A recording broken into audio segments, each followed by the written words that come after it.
first quarter of 2022, and we are definitely in a seller's market.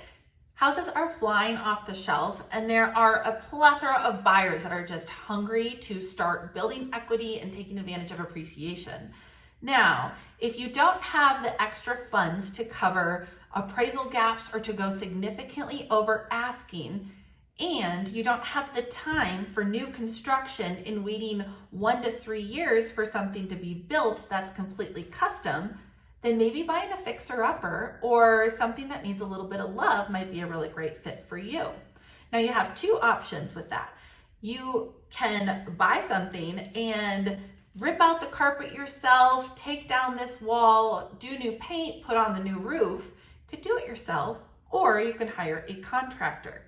Today, we're going to be talking about what things to look for when finding a contractor in order to protect you, your assets, and your money to find the best contractor for your needs. I'm Katie, the real estate gal in Denver Metro, Colorado. I am a licensed real estate agent in this state. So if you need assistance with the buying process, the selling process, new builds, construction, contractors, please reach out to me. I'm more than happy to help. Now let's dive into what to look for in a contractor. The first thing is searching for contractors. Referrals and referral-based businesses are a huge way to get good business because people have had positive experiences with them. So ask your friends and family who've worked with contractors before, or ask a trusted licensed real estate agent who has worked with a ton of contractors, general contractors, electricians, plumbers. I have a huge list that I would be more than happy to share with you if you do have any of those needs. Now, do keep in mind, just because somebody has worked and had a positive experience with a contractor doesn't necessarily mean that that person is qualified to recommend that contractor. What I mean by that is, let's say your cousin had a really great experience with this electrician. Well, what was the job that that electrician did? Were they just changing out a light bulb or a light switch? Did the electrician smile at them and have really great conversation of how cute their dog was? Maybe your cousin has absolutely zero electrical experience. Is that cousin an appropriate resource to use to recommend a licensed electrician? Maybe, maybe not. Something to pay attention to, that just because someone had a good experience doesn't necessarily mean it's qualified, but it's a really great starting point because then you can do some more research and due diligence on your own end, which leads me into the next thing. Research your contractors online. Yelp, Google, Angie's List. Get recommendations from people you don't necessarily know. Look at the star ratings. How many 5-star ratings, but not only how many, what are the comments and what are the photos that follow that? Also look at the low ratings as well. Couple things to keep in mind. The posts that have the photos are more eye-catching to people, so sometimes those will populate towards the top, or most frequently, it doesn't necessarily mean that those are more reliable than others. So kind of whittle through the different comments and read them thoroughly to see, did this person just create a website in order to bash this plumber because they didn't like the car that they drove? And they might only have 1 or 2 reviews. Now, is that more credible than the person that gave them a 4-star review that maybe has reviewed 40 other companies? So look a little bit deeper and do your due diligence. Another thing to keep in mind, Yelp their algorithm likes to hide the lower rated comments. And so making sure that you're not just seeing what the websites want you to see, but just digging a little bit deeper. The next thing is to make sure that the contractor is adequately covered.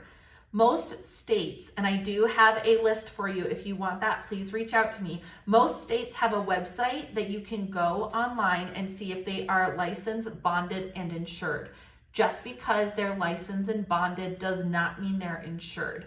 Insurance is huge. If someone gets hurt on the job site, workers' comp will cover that. Liability coverage will cover if your home is damaged during the course of the project. So making sure those 3 things. Now, it is dependent. If you have a small drywall patch that needs repairing, you don't necessarily need a licensed person to do that, but just knowing what you're looking for and if they have that coverage, and then you can make that educated decision after. The next thing just to be aware of is local licensing requirements. There are some states that you don't need to go through any training to be a licensed general contractor. That's terrifying, right? So knowing ahead of time so that you can do a little bit more research to make sure that that contractor has gone through the certifications, trainings, and put in hours to be that titled person. It causes me anxiety just talking about that you don't necessarily need training for that. Reach out to me if you want that link. I'm more than happy to email it over to you. The next thing is getting at least 2 bids. 2 bids is a general rule of thumb. I like to do 3 or 4, dependent on your time, but typically if you spend a little bit more time on the back end, it will pay off in the future. Don't just go with the first person because you like the bottom line number.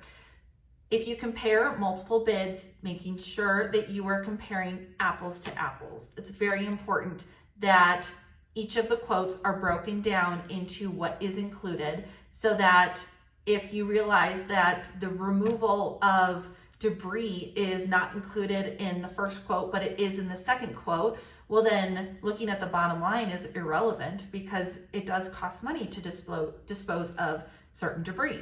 So making sure that you get multiple quotes, look at the customer service that you're receiving, the timeliness in them sending you these quotes, and the respect that you get. The next point I want to talk about is knowing what the payment schedule looks like. So typically a deposit can be about 30% down, and then there might be a payment schedule after that. You don't want to pay it all in full because then the contractor doesn't necessarily have a reason to come to even do the work. They have all of their money. They might be focusing on another job at that point. Make them work for their money. Make them do the job the way that they have agreed to do it. And then once the job is completed, that's when you should receive an invoice that says paid in full. And then that contractor has no reason to put a lien on your property that you didn't pay. So having that documentation can definitely protect you, especially if you're doing these renovations in order to sell the house. It's very important to know the scope of work of what the contractor will be doing and what they will not be doing. There should be an estimated date range. There should be payments. This should all be listed in the contract. There should be when payments are due. There should be, if they're providing the materials, are you providing the materials? There's also who's responsible for pulling the permits. Typically, most contractors will pull permits, but if there's anything that's not included in that contract, you can potentially have it added in or at least have email correspondence and have it in writing that you can revert back to just in case there's anything that does go wrong when they're on site. The last thing I want to touch on is set expectations for when the workers are on site. What time are they going to be there? Are they going to be jackhammering at 7 a.m., but you live in a gated community and you know that your neighbors are not going to be up at 7 a.m. or not happy at being woken up by somebody hammering into the ground that super loud noise? Are they going to be using foul language or smoking on the property or blasting music? Setting those expectations ahead of time, making sure that your positive experience that you had with the salesperson is definitely going to be reflected with the people that are going to be near your home or in your home doing that work. I have a list of 7 other questions that you can ask a contractor before hiring them to make sure that they're going to be a great fit for you. So please send me a direct message, email, comment below if you're interested in me sending that to you. I'm Katie the Real Estate Gal in Denver Metro, Colorado. As mentioned, I am a licensed real estate agent in this state. So if you need help with contractors, buying, selling, new homes, new construction, please reach out to me. I'm more than happy to help you. Stay tuned for next week's video. I release new videos every single Wednesday. So if you subscribe to my YouTube channel, you will get a notification when I post that video. And I also post very frequently on other social media platforms, which are listed in my profile. So thank you so much for watching, and I'll see you next time.